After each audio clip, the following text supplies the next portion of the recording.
अलंकापुरी पुण्यभूमे पवित्र तेथे नांदतो ज्ञानराजा सुपात्र दया ठेविता गडे पुण्यरासे नमस्कार माझा श्री सद्गुरु ज्ञानेश्वरासे श्री ज्ञानदेव तुकाराम राजा रामचंद्र भगवान की जय श्री वंदोनी पत्रासे आज्ञा दिलेली दिजासे सुखे जावे निज नगरासे श्रीराम दर्शनासे सुख भोगा अहो त्या द्विजांनी काय केलं महाराज? जे पत्र होतं हनुमंतानं दिलेलं सागरामधून ते हनुमंतानं पत्र का म्हणजे दगड काढला होता महाराज आणि त्या दगडावर ते पत्र लिहिलेलं होतं. ते दगड स्वच्छ करून त्याची ट्रूथ कॉपी बनवली आणि बनवण्याच्या नंतर ते पत्र घेतलं आणि जो ब्राह्मणांचा जो राजा होता महाराज, ज्या जनस्थानांचा जो राजा होता त्याच्याकडे ते पत्र घेऊन गेले आणि पत्र त्या राजाला दिलं आणि दिल्याच्या नंतर त्या राजानं सांगितलं ब्राह्मणांना की बाबा म्हणले हे पत्र भेटल्याच्या नंतर त्यानं आपल्या शिराला वंदन, त्या पत्राला वंदन केलं आणि वंदन करून त्यानं सांगितलं की बाबा म्हणले आपापल्या निस्थानाला तुम्ही सुखरूप जा आणि राम नामाचं भजनाचं सुख उपभोगा असं त्या ब्राह्मणाच्या राजानं त्या द्विजांना म्हणजे ब्राह्मणांना सांगितलेलं आहे असे ग्रंथकर्ते सांगले आहेत. मोने करिले प्रीते त्याचा मी करिले घाटे ऐसे बोलता नरपनाते ब्राह्मण हास्ययुक्त निघाले. अहो म्हणले कोणी जरी त्या ठिकाणी म्हणले अर्थळा जर करत तर म्हणले मी त्याचा घात करीन. तो राजा बोलला तो नरपनाथ असणारा आणि त्यामुळं सर्व ब्राह्मणांना काय झालेलं आहे तर अतिशय ते आनंद पत्र देऊन झालेला आहे आणि आपलं आपलं निजस्थान भेटल्यामुळं अतिशय उत्सुक झालेले आहेत, आनंदात झालेले आहेत असं म्हणलंय. संकटी सोडविले आकांतासे मनोनी आनंद सकळासे आता जावो रे नगरासे हनुमंतासे करू पूजा. अहो म्हणले एवढ्या आखांतातून म्हणले आम्हाला सुखरूप सोडलं असा जो असणारा जो हनुमंतराय आहे आणि त्याला आपण पाहावं, त्याची आपण अर्धे पाद्य पूजा करावी अशा स्वरूपाचं ते त्या ठिकाणी ब्राह्मण लोक जे आहेत ते आपल्या निजस्थानाला पोहोचल्याच्या नंतर ते त्या ठिकाणी बोलू लागलेले आहेत की आता हनुमंतराया कुठं असेल तर तिथं जाऊन आपण त्याची पूजा करावी अशी ते ब्राह्मण लोक बोलले आहेत. सकळे वर्तांते पुसुध्यासे तुझा वासे कोण्या देशे पुनरुपी वडवले विघ्नासे केव्हा भेटीसी स्वामिया. म्हणले हा जो वृत्तांत आहे तर म्हणले कुठल्या नगराचा आहे, कुठला पत्ता आहे, कुठल्या देशातला आहे असं त्याला आपण म्हणले विचारावं, तिथं जावं आणि त्याचं म्हणले सर्व स्थान ठिकाण घेऊन त्याचं आद्यपाद्य पूजन करावं. कारण का जो आपल्यावर जे विघ्न ओढावलं होतं त्या विघ्नातून आपलं त्यानं निरसन केलेलं आहे म्हणजे त्यानं सोडवलेलं आहे आणि त्याचं पूजा पाठ आपण करणं, त्याचं आद्यपाद्य पूजन करणं हे आपलं परम कर्तव्य आहे असे त्या ठिकाणी ब्राह्मण लोक बोलले. पण त्या ठिकाणी ब्राह्मण लोक बोलत असताना हनुमंतराया त्या ठिकाणी नव्हते महाराज. हनुमंतराय हे निघून गेले. त्याचं ब्राह्मणांना त्यावेळेस ते वाटलं नाही की बाबा ह्या आला कुठून, आपल्याला संकटातून सोडवलं कुठून. आपल्या गावठी भाषेत सांगायचं म्हणजे वैद्य सर आपलं वेळ सर आणि वैद्य मरो.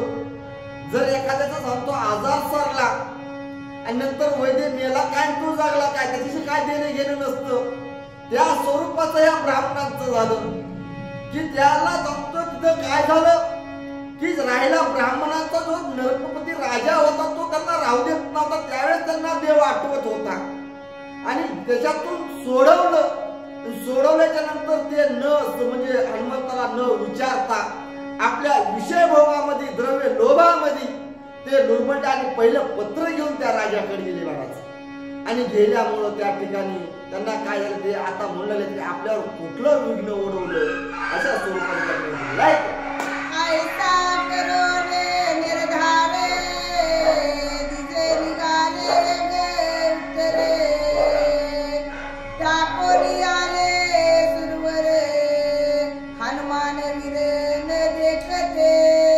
ब्राह्मण लोकांची व्यक्ती ते आती सांगतो काय झालं लवकरात लवकर जेवढं शक्य होईल तेवढं लवकर निघाली महाराज आणि त्या सरोवर आली आणि आल्याच्या नंतर त्या ठिकाणी ज्या ठिकाणी तो हनुमान होता तो त्या ठिकाणी त्यांना हनुमान तो दिसतसा नाही झाला, कारण का त्यांना हनुमानच दिसला नाहीये, कारण का त्यांना एवढं छोटस रूप घेऊन आलेला होता दिसता संकट मोचन असणारा हा हनुमान होता आणि त्या स्वरूपात तिथं त्यांना हनुमान दिसला नाही असे ग्रंथ सांगले. आभाळी ब्राह्मण निश्चिते न भेटताची शीघ्रगते भुलोनी गेले विषया प्रते न कळते सज्जने. सज्जना जो सज्जन असतो महाराज सज्जनालाच फक्त देव कळत असतो आणि हा जो असणारा हा हनुमंतराय जो होता तो सज्जन होता महाराज, तो भक्ती महामार्गाला लावणाऱ्याचा तो महामेरू होता आणि तो ब्राह्मणांना कळाला नाही महाराज आणि त्यामुळं ते काय झाले तर आपल्या विषय द्रव्यामध्ये ते लुडबडून गेले होते म्हणजे मग्न झालेले होते आणि त्यामुळं त्यांना हनुमान भेटलेला नाहीये असे ग्रंथ सांगले आहेत. दुर्ये लोभ जो भुलला अथवा कामातुर झाला विषय घाते पडला निर्गम झाले चिंतेचे. मला सांगतायत की माणसाला चिंता कशामुळे लागती की धन द्रव्यामुळे लागती, एक विषयाचा लोभ असतो त्या विषयाच्या लोभानं लागते महाराज आणि एक चिंतेने लागते, कारण का चिंता एक असा रोग आहे की जिवंताला ती जाळते आणि चित्ता हे एकदा जळत असते. अशा स्वरूपामध्ये ते ब्राह्मण लोक होते, काम क्रोध आणि मोह माया याच्यामध्ये जी अडकलेली जी ब्राह्मण होती ती अतिशय चिंतित झालेली आहेत असे ग्रंथ कधी सांगले आहेत. त्याची बुद्धी अंधे झाले हित हित न जेके वाहिले विषय गती बुडोनी गेले काही केले उपडे ना. तो विषयाचा पडी पाडू गोड परमार्थ तया लागे कडू. जो विषयामध्ये जो गुंतला गेलेला आहे मोह माया मर्ग झाडामध्ये जो गुंतला आहे त्याच्या डोळ्यावर अंधाराची पट्टी येते महाराज. तशी ह्या ब्राह्मण लोकांना त्या ठिकाणी काय झालेलं होतं की त्यांना पत्र भेटल्याच्या नंतर ते अन्न म्हणजे द्रव्यांची ती पट्टी आलेली होती आणि त्यामुळं त्यांना ते काय झालेलं आहे तर विषयामध्ये सांगतो ते बुडून गेलेले आहे असे ग्रंथ कधी सांगले आहेत. समस्त असावे बुद्धीसे तरी जाणून निधितासे कोण ओळखे निज सज्जनासे हनुमंतासे कोण पुषे. हनुमंताला त्या ठिकाणी कोण पुसणार आहे, आपल्यावरच आपण उदाहरण घ्या ना महाराज. आपण जर आपल्या संसारामध्ये जर गुंतल्याच्या नंतर आपल्या बायका पोरांमध्ये आपण मग्न असतो आणि असल्याच्या नंतर आपल्या आई बापांना आपण विसरून जातो की नाही कटकडे बाई. तसंच कारण का माझीच बायको, माझच पोरग, माझच लेकरू आणि बायकोच्या गोल गोल भोवती फिरतो, त्याला मग कोणतंच नातं आठवत नाही. यालाच म्हणतात विषयाचा भोग. हा अंधकार करत असतो. त्या स्वरूपाचा या ब्राह्मणांना म्हणतो ते अंधकार आल्या कारणास्तव हे हनुमंताला त्या ठिकाणी न विचारता ते विसरून गेलेले आहेत असे ग्रंथकर्ते सांगले आहेत. पत्र दे कोणे तातडे संतोषाचे उगवले गोडे राजे लोभे लवडे सवडी जिजवर पै गेले. त्यांना पत्र भेटल्याच्या नंतर त्यांना अतिशय आनंद झाला महाराज. त्यांनी उड्या उड्या केल्या पत्र भेटल्यावर. आणि ते काय झाले, हनुमंताला न भेटता ते राजांनाच म्हणतो म्हणजे गडबडीने भेटायला गेलेले आहेत. आणि गेल्यावर त्या ठिकाणी त्यांचं काय झालंय, ते द्विजांचं जे सत्वर त्यांच्यावर होतं, जे म्हणजे अहंकाराचं जे होतं, जे विषयाचं जे होतं ते त्यांच्यावर म्हणजे पडलेलं आहे असे ग्रंथकर्ते सांगले आहेत. मग सुरवरी हनुमंत प्रकाशावया तीर्थ महिमेत प्रतिष्ठिले राम मूर्तीत त्याच्या नामात परिसावे. मग ते जे हनुमंतरायाने ज्या सरोवरामधून जे ह्या द्विजांना सोडवलं होतं ते सरोवर ते कुठं आहे, रामेश्वराला. रामेश्वर तीर्थ आहे महाराज. आणि ते प्रसिद्ध व्हावं आणि हे रामा म्हणजे राम नामाच्या कीर्तीनं ते काय अलौकिक म्हणजे लौकिक व्हावं या करता हे रामा म्हणजे रामानं हनुमंताच्या हातून ते कार्य करून घेतलेलं आहे असे ग्रंथकर्ते या ठिकाणी सांगले आहेत. दान दान उदारे रघुपते याचक देखता निचेते दाता बहुल माले चिती आभक्त शक्ती पै देणे. मग त्या रामेश्वरांच्या ठिकाणी रामतीर्थ हे रामेश्वर का तयार केलं, रामानं त्या ठिकाणी काशीहून आलेल्या लिंगाची प्राण प्रतिष्ठा केली महाराज. त्या ठिकाणी लिंग स्थापन केलं म्हणून त्याचं नाव रामेश्वर ठेवलं होतं. आणि हनुमंतराय ते हनुमंतराय म्हणतात माझे रामचंद्र प्रभू जे आहेत ते अतिशय उदार आहेत. आणि ते याचक जो कसाही असो, ते दुर्बळ असो की सज्जन असो की तो कसाही असो, तिथं भेदभाव न करता ते सर्वांना समान न्याय देण्याचं काम हे माझे रामचंद्र प्रभू करतात. आणि सर्वांना ते दान देण्याचा उदारपणा हा माझ्या राम प्रभू मध्ये आहे असे ग्रंथकर्ते या ठिकाणी सांगले आहेत. मनोने नाम गौरव हनुमान मने उदारे राघव त्याचे अभिधान स्वमेव उत्तर उत्तर चिंतिती. राम म्हणजे हनुमंतराय हे रामाचं गौरव करणारे हनुमंतराय आहेत महाराज. हनुमंतरायानं हा रामाचा म्हणजे गौरव केलेला आहे.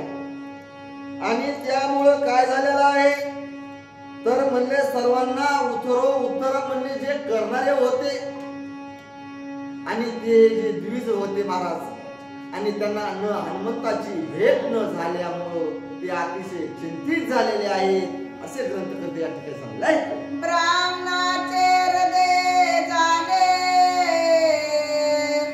चिंता चित्ती तापाते दारुण सबळ वाढला होता संपूर्ण त्याचे निरसन पै झाले. हनुमंताची भेट न झाल्यामुळं ते काय झालेलं आहे, ब्राह्मणांचा तो अतिशय ताप वाढला होता महाराज. त्यांच्या हृदयाचे ठोके वाढले होते. कशामुळं की बाबा म्हणले आम्हाला त्या पत्र देऊन आज आपल्या जर स्थानावर त्यानं स्थापन केलं, आपल्याला आपलं जर स्थान म्हणजे आपलं घर भेटलं आणि अशा स्वरूपाचं त्या ठिकाणी ते अतिशय चिंतेनं चिंतातूर झालेले आहेत असे ग्रंथकर्ते या ठिकाणी सांगले आहेत. मनोनी यासी अभिधाने सर्वरी हृदयस्थ तापनासने तीर्थ विख्यात पावले अध्यापी जाणे वर्णिती. अहो ते सरोवर म्हणजे कसं आहे, हृदयापासून जर माणसानं त्याचं मनोकामनेनं जर तिथं गेलं तर त्याचं सर्व काही तिथं होतं, विघ्न दूर होतं म्हणतात.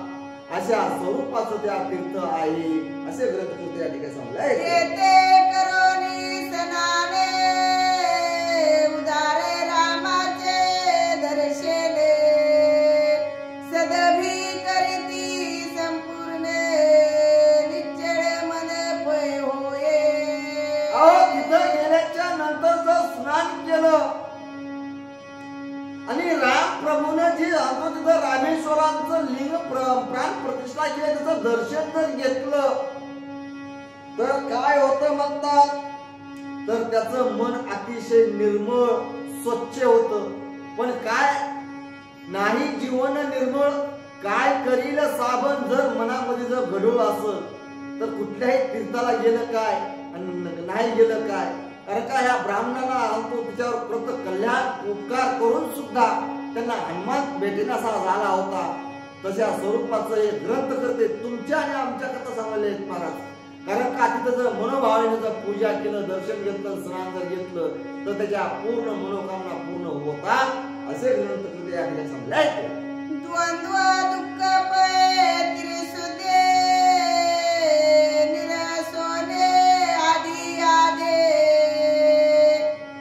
समाधाने निज आनंदी कीर्ती आगादे हनुमंताची. अहो द्वंद्व म्हणजे सांगतो जे दुःख आहे त्रिशुद्धीचं, त्या तीर्थात स्नान केल्याच्या नंतर ते नाहीसं होतं.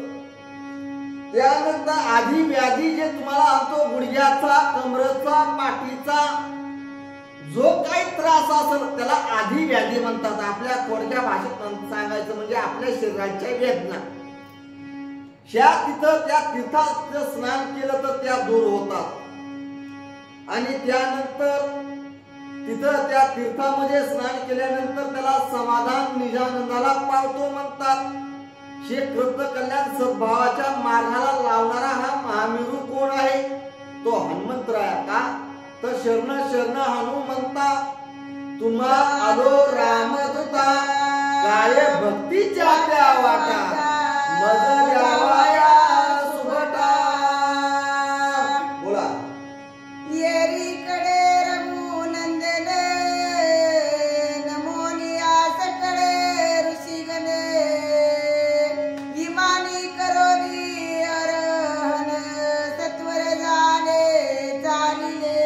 मग इकडे रामचंद्र प्रभू आता हे मधीच महत्व नागपाराने काही ओळ्या घातलेल्या होत्या महाराज. आता मूळ पदावर परत ही कथा आली. आणि काय झालं, रामचंद्र प्रभू हे अयोध्येचा परतीचा प्रवास करत करत असताना हे मधला संवाद आहे. आणि रामचंद्र प्रभू हे त्या विमानामध्ये बसले महाराज. सर्व ऋषीगणांना नमस्कार केला आणि आपल्या जो कामक विमान होतो त्या विमानामध्ये बसले आणि बसून ते अयोध्येकडे त्यांनी प्रयाण केलेलं आहे असे ग्रंथकर्ते या ठिकाणी सांगले आहेत. आती प्रीती करोने नमन श्रीराम आरोडता इमाने जय जयकार झाला पूर्ण नाद त्रिभुवन बोंदले. राम प्रभूंनी सर्व ऋषी मुनींना त्या ठिकाणी देव दानवांना काय केला, अति म्हणजे प्रेम भावाने नमस्कार केला, लोटांगण घातलं महाराज. आणि घातल्याच्या नंतर त्या विमानामध्ये बसले आणि बसल्याच्या नंतर ते विमान कामक विमान होतं महाराज. कुबेरानं दिलेलं होतं स्पेशल राम प्रभूसाठी. आणि ते विमान त्या ठिकाणी जिथं होतं त्यांच्या मनामध्ये जो विचार आला जे चाललंय तसं तसं ते विमान चालत होतं. आणि ते विमान आकाशामध्ये म्हणजे भरारी घेतल्यानंतर तिथं जी वानर होती महाराज, वानरांनी सर्व जय श्रीराम गर्जना केली आणि केल्याच्या नंतर त्रिभुवन तर असेलच, पण जे आकाश होत ते सर्व दुमदुमून गेलेलं आहे, जय श्रीरामाच्या आवाजानं कोंदून गेलेलं आहे, असे ग्रंथकर्ते या ठिकाणी सांगले आहेत. पूर्ण अनुक्रम रघुपते इमाने बसता नेचेते, इमाने उसळले अंतरशे शितते शीघ्र गते आकाशे. पूर्ण अनुक्रमानं असणारा हा माझा रामचंद्र प्रभू आहे, पूर्ण परब्रह्म आहे महाराज. आणि विमानात बसल्याच्या नंतर ते विमानानं आकाशामध्ये उड्डाण घेतलं महाराज, आणि घेतल्याच्या नंतर ते आकाशामधून ते विमान जाऊ लागलेलं आहे, असे ग्रंथकर्ते या ठिकाणी सांगले आहेत. इमाना सरसे किराने देता उडाले वानर गणे, भारे चालला पै गगने लाजला पवन उडालीसी. विमान हे उड्डाण घेतल्याच्या नंतर आकाशातून ते चालू लागलं महाराज, त्याच्या बरोबर ती वानरही चालू लागलेली होती, कारण का ते कामत विमान होतं, जी इच्छा असेल तिकडे ते चालत होतं. आणि त्या स्वरूपामध्ये जो पवन असणारा म्हणजे वारा होता, त्या वाऱ्यालाही त्या ठिकाणी लाज वाटू लागलेली आहे, अति एवढं वेगानं ते कामत विमान रामचंद्र प्रभूचं चालवलेलं आहे, असे ग्रंथकर्ते या ठिकाणी सांगले आहेत. भुभुकारे वानराचा मधी उच्चारे नामाचा, जे जयकारे सीताचा चरित्र रामाचे वानेते. मग आकाशातून हे विमान राम प्रभूचं जात असताना सर्व वानर जय श्रीराम करू लागली. आणि त्या ठिकाणी जी मग असतील, सिद्ध असतील, सूर असतील, देव असतील, ऋषी असतील महाराज, हे सर्व काही जे आहे ते राम नामाचं चरित्र वर्णन करू लागलेले आहेत, गुणगान गाऊ लागलेले आहेत. अशा स्वरूपाचं या ठिकाणी रामाच्या विमानाचा आणि त्यांच्या प्रयाणाचा तो महिमा या ठिकाणी ग्रंथकर्ते सांगले आहेत. गगने चालता इमाने मागुते दे रघुनंदने, जानकी ते हाती धरून निज चरित्र झाले सांगते. मग विमान हे आकाशातून जात असताना महाराज राम प्रभूंनी आपल्या सीतेला काय केलं, हाताला धरलेला आहे, आणि धरल्याच्या नंतर रामचंद्र प्रभू जे नीच चरित्र आहे ते सीतेला सांगू लागलेले म्हणजे सांगणार आहे, असे ग्रंथकर्ते या ठिकाणी सांगले आहेत. तो ऐके जानके सुंदरे तुझे वेग दुःख भारे, मी हिंडलो गिरी कंदरी निज निर्धारी तो ऐक. मग त्या ठिकाणी राम प्रभू सांगलेले की हे सीता सुंदरी, ज्या वेळेस तुला राजा रावणानं म्हणले हरण केलं, त्यावेळेस म्हणले म्हणले गिरी कंदरामध्ये मी सीते सीते सीते म्हणून फिरू लागलेलो होतो, अशा स्वरूपाचं एक म्हणजे याचा जो म्हणजे निर्धार आहे ते तुला मी सांगणार आहे, अशा स्वरूपाचं त्या ठिकाणी राम प्रभू सीतेला त्या ठिकाणी बोललेलं आहे. पहिले किष्किंधा भवन फळ पुष्प मंडित वने, वाणी बड बली बलियडा दारुने त्याचे भवन जानकी. म्हणजे आकाशातून राम प्रभूचं विमान जात असताना राम प्रभू सांगतात की हे सीता सीते हे म्हणले किष्किंधा भवन आहे, ठिकाणी म्हणले म्हणजे फुलं जे आहेत ते अतिशय सुंदर आहेत. आणि इथं असणारा हा म्हणले वाळी राजा होता. म्हणले त्याचं राज्य म्हणले अतिशय म्हणले काय होतं तर म्हणले अतिशय म्हणले बलिवान असणारा तो वाळी होता. त्याचं राज्य हे आहे. आणि हे म्हणते ठिकाणी सांगले की हे म्हणले सीते इथं म्हणले वाळी आणि हा असणारा सुग्रीव हे सुग्रीवाचं राज्य आहे असं त्या ठिकाणी सांगले. बंधूचे हरवले कामिना राज्य करे किष्किंधा भवने वरद मधी उन्मते होने बंधूला होने दौडिले. मग त्या ठिकाणी सीता मातेला राम प्रभू सांगू लागले की म्हणले या वाळीनं काय केलं.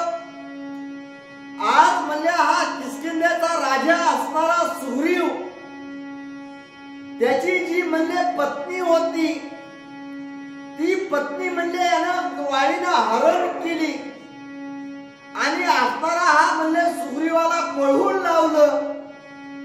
आणि पळवून लावून काय झालेलं होतं का करत होता तर त्याला अतिशय वरद म्हणजे त्याला वरदान होतं महाराज. आणि त्या वरदानामुळे तो अतिशय उन्मत्त झालेला होता. आणि त्याला काय केलेलं आहे तर त्याला आपली बायको म्हणजे सुग्रीवाची बायको आपलीशी करून घेऊन त्याला या राजातून पळवून लावलेला हा किष्किंधा नगर आहे अशी सीता मातेला राम प्रभू समजले.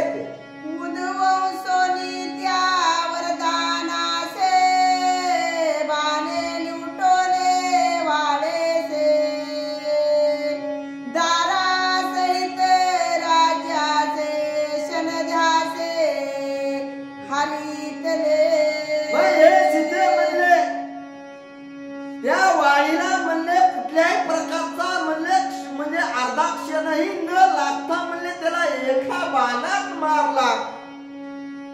आणि मारल्याच्या नंतर जी सुग्रीवाची जी पत्नी होती ती त्याला दिली.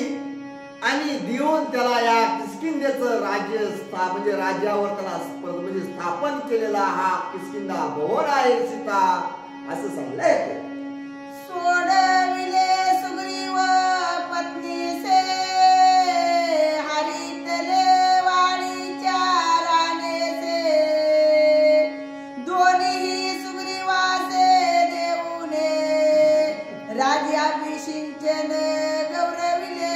मग त्या ठिकाणी सीते काय केलं वाळीला मारलं. मारल्याच्या नंतर काय केलं त्या वाळीच्या बायको सुग्रीवाच्या बायकोला मी सोडवलं. आणि ती वाळीची बायको असणारी होती तीही म्हणले सुग्रीवाला दिली त्याची त्याला दिली.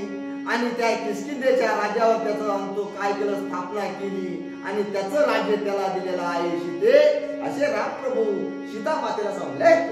तेने उपकारे दाटला वानर मारणे होणे आला मत सवभावे विनटला वर्तू लागला ममाज्ञा. मग त्याच उपकाराच्या म्हणले परतफेड करण्याकरता कारण का हा असणारा वानर पाले काही वानर होता महाराज त्याला अक्कल होती कारण का आपल्याला सांगतो आपल्यावर उपकार केल्याचा उपकार करावा लागतो. अहो सुग्रीवानं ती जाण ठेवली आणि जाण ठेवून जेवढी वानर होती तेवढी वानर गोळा केली. आणि वानर गोळा करून त्या तुझ्या म्हणले सीता शुद्धी करण्याकरता त्यानंतर तुला सोडवण्याकरता राजा रावणाला मारण्याकरता म्हणले यानं मला सहकार्य केलेलं आहे. हा असणारा सुग्रीव राजा आहे ही किष्किंधा नगरी आहे असे सांगलंय. वर्त धरोनी दुर्दशे राहिलो प्रसन्न गिरी प्रसन्न वन गिरेसे सवय देखता पार्वतेसे तेथे पर्वतासे तेथे चतुर्मासासे कर्मिले. म्हणले सीते माझा व्रत होतं म्हणले 14 वर्षे वनवास हे मी वचन दिलेलं होतं.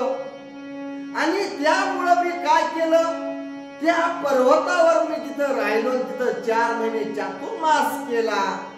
हे असणार हे म्हणजे पर्वत आहे आणि ही किष्किंधा नगरी आहे असं सीता मातेला राम प्रभू सांगले आहेत. पुढे पाये पंपा सुरवर जेथे भेटला वानर भार. पुढे शर्वीसचे स्थान पवित्र जो मी सत्वर उतरली. याच्या पुढे आता आपण गेलो आलोक म्हणले, हे म्हणले पंपा सरोवर आहे. आणि इथं जे असणार जे अतिशय म्हणले जी सद्भावानं जी भक्ती करणारी म्हणली शबरी होती म्हणजे, आणि तिचं हे म्हणजे जनस्थान आहे.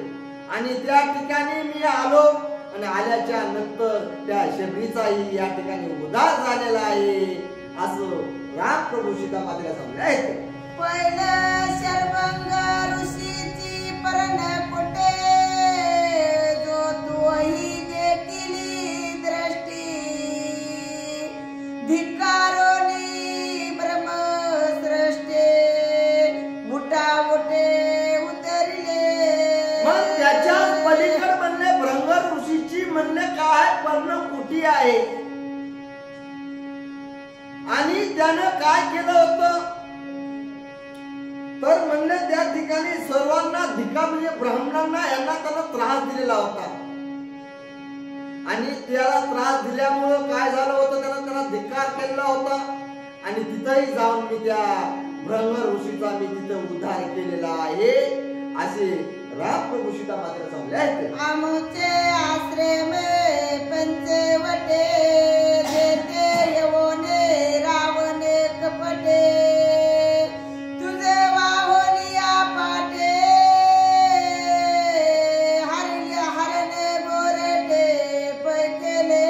बाई हे सीता म्हणले आमचं जे असणारं म्हणले पर्णकुटी म्हणजे पंचवटी नाशिकला असणारी महाराज. आणि त्या ठिकाणी हा दुष्ट दुराचारी रावण आला म्हणले. आणि इथूनच तुला म्हणले इथून काय केलं तर तुझं अपहरण केलं. ती पंचवटी आहे सीते असे राम प्रभू सांगले. आईसे अति प्रीती रावण आरे सांगता जानते सुंदरे तवई मान गगनांतरे तवरे करे चालिले. हे राम प्रभू हे सर्व काही मागतो हे सांगू लागलेले आहेत. पाठी मागायला तुझे हे काय झालं ते काय झालं ते काय झालं. आणि हे अतिशय वेगानं ते आकाशामधून कामक विमान असणार आहे रामचंद्र प्रभूचं चाललेलं होतं. आणि त्यामुळं काय झालेलं आहे तर अतिशय त्या सीतेलाही आणि राम प्रभूलाही आनंद झालेला आहे असे ग्रंथ त्या ठिकाणी सांगले. सोडोनी मल्याद्रे सह्याद्रे प्रसन्नधी सिंहाद्रे महादेवाची ब्रह्मंद्री आनंदगिरी उलांडली. अहो विमानाचा एवढा अति वेग होता की त्यानं किती जातो म्हणजे ओलांडली. त्यानं मल्याद्री जातो ओलांडली. त्याच्यानंतर सह्याद्री ओलांडली. सह्याद्री म्हणजे हा पट्टा महाराज. मल्याद्री म्हणजे हा पट्टा. आलं लक्षात. कारण का चारी आणि जातो ते महादेवाची जी म्हणतो आपण ब्रह्मगिरी जी म्हणतो ती महादेवाची. कारण का ते नाशिकला ब्रह्मगिरी अशा स्वरूपाचं ते अतिशय वेगानं ते विमान ओलांडून म्हणजे पास करून जावं लागलेला आहे. त्याचा वेग किती असेल महाराज. त्या काळात विमान होतं. आज किती वर्ष झालं आता विमानाचा शोध लागला. रामायणाने या लाईटचा शोध लावलेला विमानाचा शोध लावलेला आहे. अहो विज्ञानवाले आता त्याचं प्रयोजन करू लागलेले. त्याच्यावर आता पैसा खूप कमवू लागलेले. आणि आता म्हणतात नाही नाही नाही आत्मज्ञान श्रेष्ठ नाही म्हणते जाणतो विज्ञान श्रेष्ठ. अरे कशाचं तुमचं विज्ञान श्रेष्ठ. अरे पहिलं सांगतो, तुम्ही रामायण ज्ञानेश्वरी गाथा वाचा म्हणजे तुमचा माथा जाग्यावर येईल. कुठून शोध लावला. अरे रेड्याला सांगतो, जो रेड्यामुखी बोलावी लागेल ज्ञानेश्वरानं वेद बोलिला आणि पुढं काही पैदास तयार होईल आणि ती म्हणतील रेड्या नावाचा माणूस होता, त्याच्यात मुखून बोलला होता. म्हणून त्यांनी मैसा पुत्रा मुखी ब्रह्म यांचा तो काय गर्व आहे. अहो ते ज्ञान आणि विज्ञानच वेगळं होतं.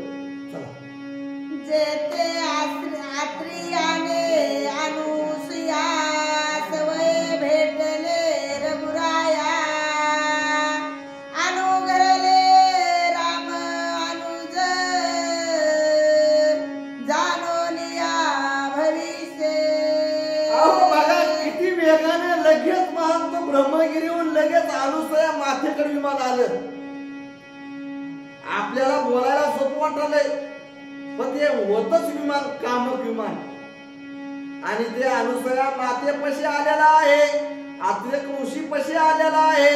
आणि ते हे आत्रेक ऋषीचं आश्रम, हे अनुसयाचं निजस्थान, हे राम प्रभू सीता मातेला सांगलाय.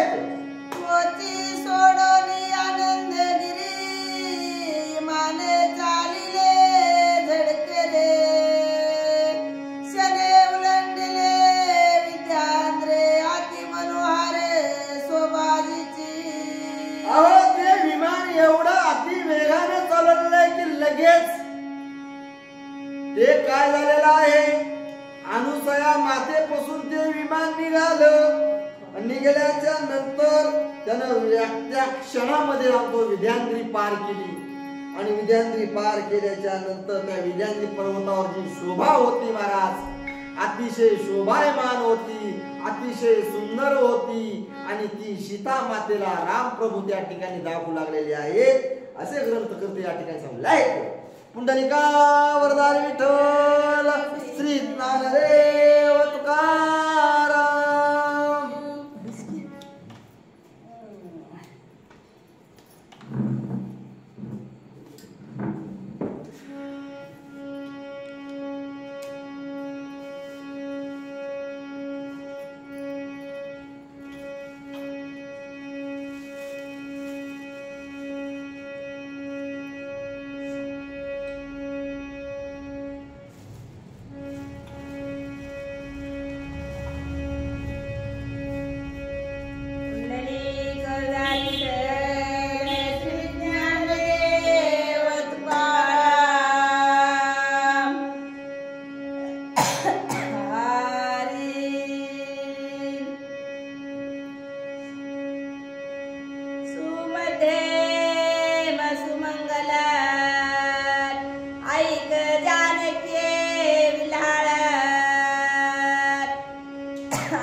तत्वता जड जीवा.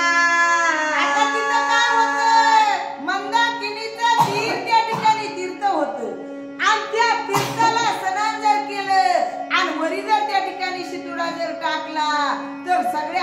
उदार त्या ठिकाणी होत होता, असं पावनशील ते तीर्थ अशी रामचंद्र प्रभू माहिती सांगू लागले. अंतर रिक्षा सताई मानी तळी दिसे सकळ आवनी देखो नियालाज ध्यानी जानकी लागोनी सांगत. आता इथून त्या ठिकाणी पहिलं बघ अयोध्या भवन आहे आणि त्या अयोध्या भवनामध्ये माझा पिता राजा दशरथ आहे आणि त्यांची ती राजधानी आहे आणि इथून त्या दृष्टीला दिसाले आहे असं सीतेला बोलू लागलेले आहे.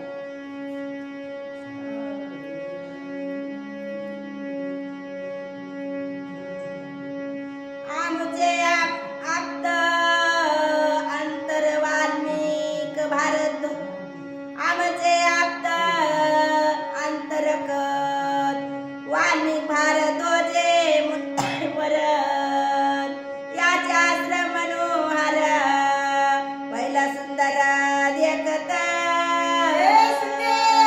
मग सगळ्यात आमचा आप्त आमच्या जवळचा भारत ऋषी त्या ठिकाणी आहे आणि या भारत ऋषीचा आश्रम आला बघ तू डोळ्याने असे रामचंद्र प्रभू सांगू लागलेले आहे. यमुना ती विख्यात माझी सरस्वती आती गुप्त घोकामुचा निज भक्त नगर ऐक्यात दुसऱ्याचे.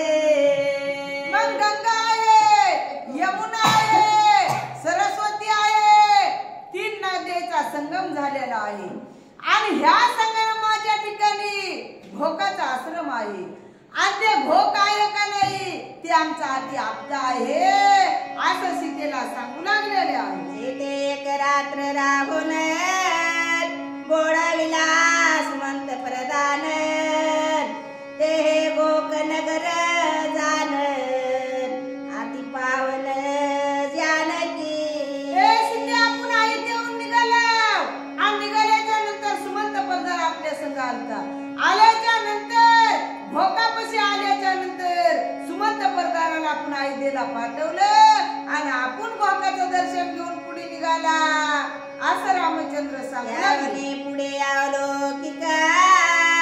राजधाने आती समकार पहिले दिसत असे देखत आमचा जनक जेते होता. पहिलं तिथून समोर बघ म्हणले मग अयोध्या राजधानी आमचा बाप त्या ठिकाणी राहत होता, राजा दशरथ राहत होता. ह्या अयोध्या आता डोळ्याने दिसाल्या असं. मग जनकाची नगरी त्या ठिकाणी दिसाली म्हणजे सीतेच्या बापाची नगरी दिसाली. रामचंद्र प्रभू बोलू लागलेले हे देखता अयोध्या नगरी आती मंडिता मांडे गोपुरी पताका तोरणे चौफेरी आती दुसरी सोबत. अयोध्या नगरी आहे, मग पताका आहे, मंडित आहे, सुशोभित त्या ठिकाणी अयोध्या नगरी दिसते अशी सीतेला माहिती सांगू लागलेले आहे. पहिलं देख राजभवन आती मंडिता सिंहासन नित्य जत दशरथ हरण करी नमन तयासी. मग आता जिथं राजा दशरथाचं सिंहासन होतं, राजा दशरथ सिंहासनावर बसत होते ते मंडित त्या ठिकाणी होतं. बघ सीते म्हणल्याच्या नंतर सीतामाईने बघितलं आणि राजा दशरथाच्या सिंहासनाला लोटांगण घातलं. नाथ महाराज सांगू लागलेले आहे. ऐकोनी श्राम वचन जानकी झाली आनंद घन केले साष्टांग नमन कर संपुष्ट जान जोडून. रामचंद्र प्रभूने सांगू लागले, सीतामाई ऐकू लागली आणि ऐकत असताना सीतेला आनंद झाला आणि आनंदाच्या भरामध्ये दोन्ही हात जोडले आणि साष्टांग नमस्कार सीतामाई घालू लागले. रे कोणी स्वमित्र झाला अत्यंत आल्हाद परत केला साष्टांग नमस्कार हार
वनी उपवना विश्राम स्थान ते पोलिया वानरगण करीती गर्जना राम नामे. आता ती अयोध्या होती. त्या अयोध्येच्या चौपाशी मग वन त्या ठिकाणी होते. ते वन कसे होते? उपवन होते. आणि आराम, जीवाला समाधान वाटावं आणि मन त्या ठिकाणी निवांत व्हावं असे वन व उपवन त्या अयोध्येच्या चौपाशी होते. वानर बघितले, राम नामाचा गजर करू लागलेले आहे. येती उलटे किराणे नामे गरजती दीर्घस्राने नाचताती वानरगणे बिभीषणा समयत. आता अयोध्या बघितली, वन बघितले, वानराली आनंद झाला. उलट्या सुलट्या त्या ठिकाणी उड्या मागू लागली. किराणा देऊ लागले. बिभीषण बी उठला आणि वानरा बरोबर त्या ठिकाणी नाचू लागला. एवढा आनंद अयोध्येच्या परिसरात आल्यावर सगळ्यांनी झाला अशी माहिती सांगू लागले. रे रा क्षमा देती रे रा नमस्कारिती जय भवानी रघुपती आई दे प्रती सवय आला. मग एकमेकाला आलिंगन देऊ लागले. आई आलिंगन देऊ लागले, उड्या मागू लागले आणि काय म्हणू लागले?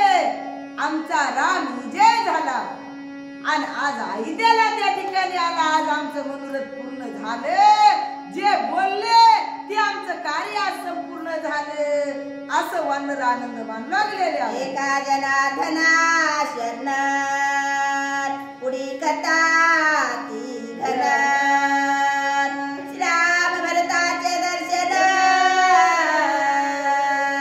सुरती अवधाना देती सवयी. नाथ महाराज सांगू लागले, पुढी कथा ती घन आहे म्हणली. आणि ती घन कथा सुरत्याने सावध होऊन ऐकाया. कथेला अनुमोदन द्या म्हणले. आता भरताची म्हणले, पण पहिला आता रामचंद्र प्रभूची आगमन कुठं होईल? भारत ऋषीच्या आश्रमाला रामाचं आगमन होईल.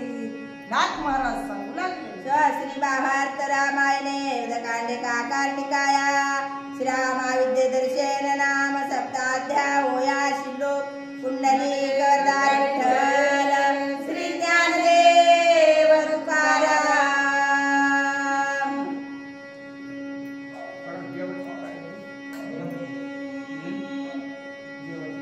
इमानी बैसोली रघुनाथ आती तवरी रिता जात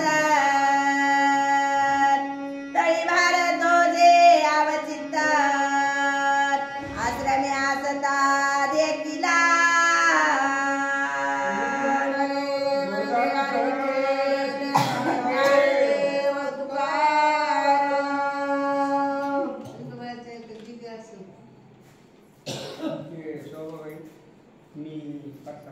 चालू आहे आरती कर. गाई गो प्राजा संध्यावंदन संध्यावंदन आपोया प्रिय साधु दर्शन देव बोलते शिवशतगण बोलते शिवशतगण.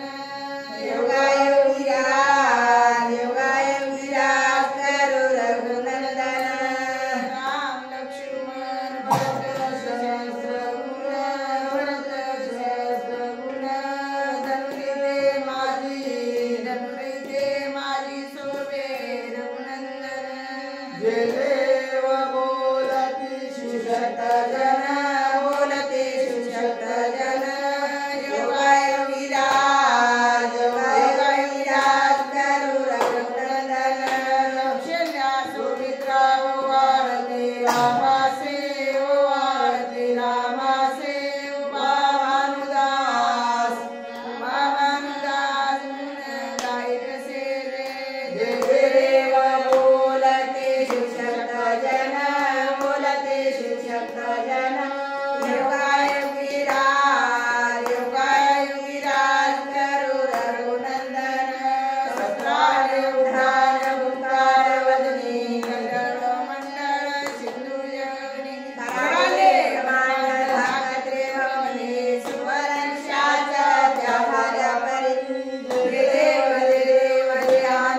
मातीला खेद कळाले ब्रह्मांड उदार राम रामदासा शक्तीचा शोध जे देव जे हनुमंता सोमेरी प्रसादे करता जे देव आरती कनाता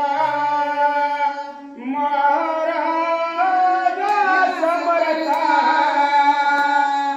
भगवान तुझे थोर भगवान तुझे थोर जगद्गुरु जगन्नाथा आरती एकनाथा एकनाथ नमस्कार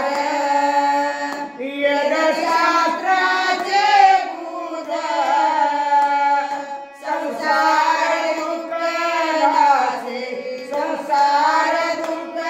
नासे महामंत्राचे बीज आरती एकनाथा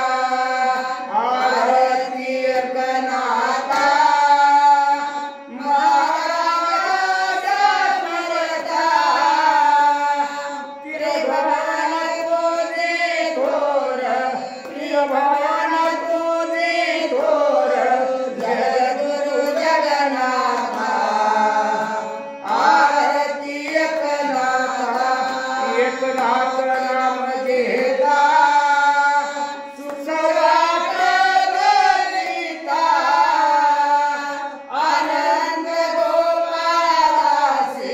अनंत गोपाळासी धनीन पुरे गुण गाता आरती एकनाथा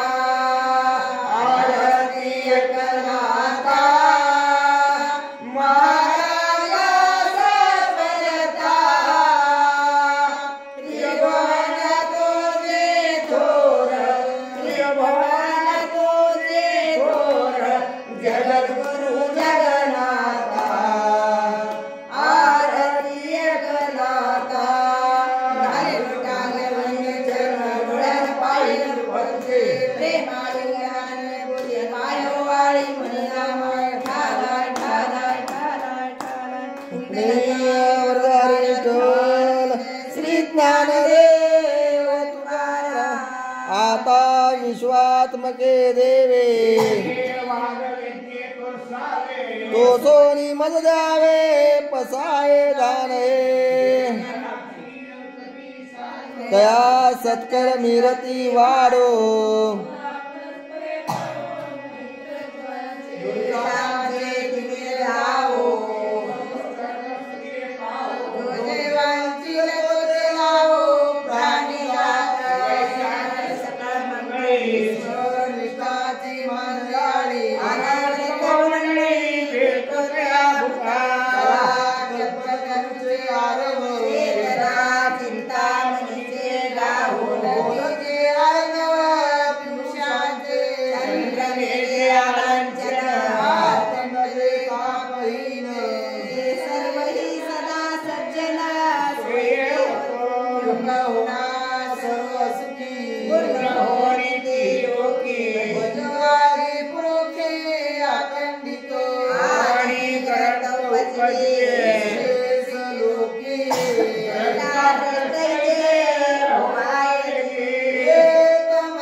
रघुनाथ भगवान की जय ज्ञानेश्वर महाराज जगद्गुरु तुकाराम महाराज की जय संत मोतीराम महाराज श्री संत बाबा